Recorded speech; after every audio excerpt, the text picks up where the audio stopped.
October மாதம் 17ஆம் தேதி வாக்கு. இன்று அன்னையாம் திருச்சபை மறைசாட்சியரான அந்தியோக்கு நகர் புனித இன்னாசியாருடைய நினைவை போற்றுகிறது.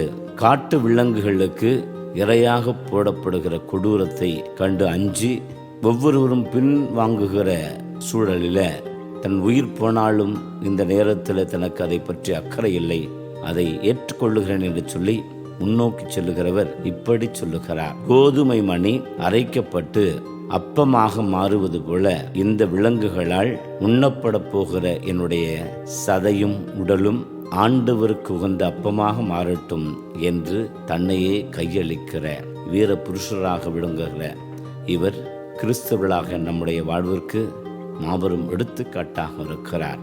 மறைசாட்சியரின் ரத்தம் திருச்சபைக்கு வித்தாக இருக்கிறது என்பதை புரிந்து கொள்வோம்.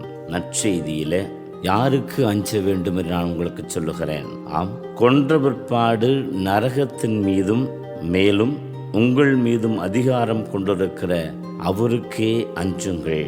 2 காசுக்கு 5 சிட்டுக்குருவிகள் விற்கப்படுவதில்லையா? எனினும் அவற்றிலும் ஒன்றையும் கடவுள் மறப்பதில்லையே.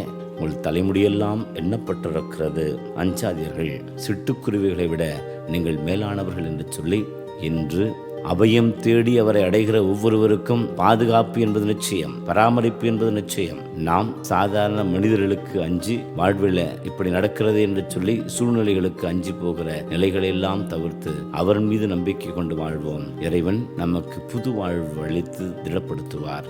ஆமென்.